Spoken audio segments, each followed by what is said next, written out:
The year 1989 in Ireland was marked by various events. In January, the town of Dundalk celebrated its 1,200-year heritage. In February, Belfast solicitor Pat Finucane was shot dead by loyalists. In March, Chief Superintendent Breen and Superintendent Bob Buchanan of the Royal Ulster Constabulary were killed by the Provisional Irish Republican Army. In April, the People In Need Telethon was broadcast for the first time.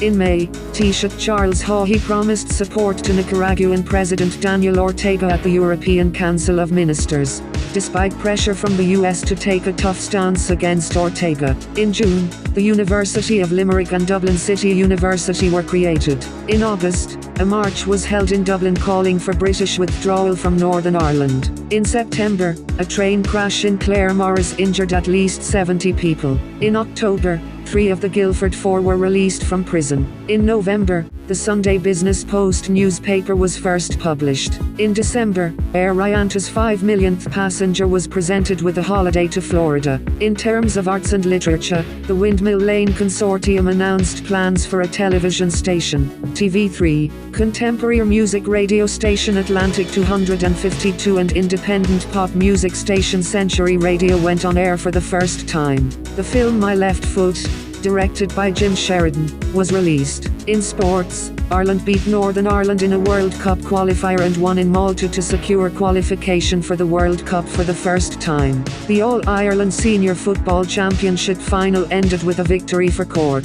The Carroll's Irish Open Golf Tournament was won by Ian Woosnam. The All-Ireland Senior Hurling Championship final ended with a victory for Tipperary. In terms of births and deaths, singer Chloë Agnew was born in June, and playwright Samuel Beckett died in December.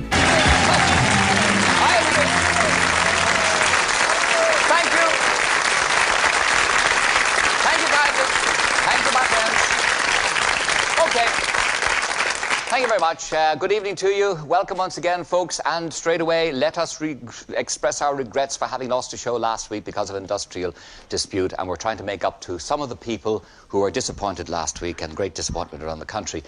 Partly, that is the reason why we will not have the final of our lovely postal quiz for you tonight. That lovely on-post holiday anywhere in the world. That will have to be deferred until next week. But on-post did ask me to remind you that if you're thinking of sending your Patrick's Day cards to anywhere in the world, you better get with it like next week, especially if you're sending messages to your loved ones in Australia, New Zealand, America, places like that. You better send them off next week. Don't forget, the cards are on sale all over the country. 30 pence, card and stamp to anywhere in the world, and your little St. Patrick's Day message will go to your loved ones wherever they are. Instead of the postal quiz, though, we have something even more exciting, even more teeth-clenching, even will have you further to the edge of your seats. It will be spectacular, it will be dynamic. But I don't want to say too much about it because you'll all get excited. I won't go on. Try to contain yourselves for the moment. Meanwhile, we start with musical excitement in the shape of a man who is easily the best uilleann pipe player in the country.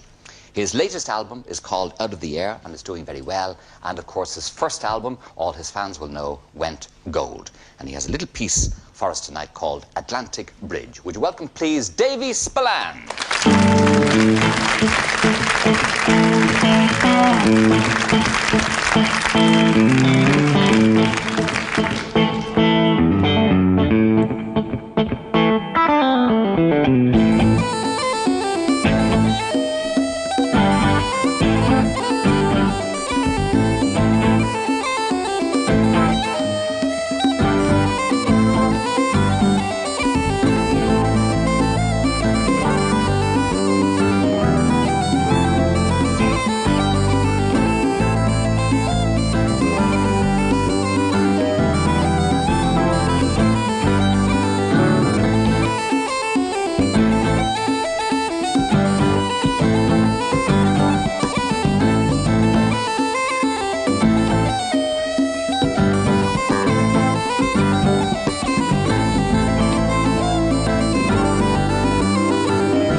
share and subscribe.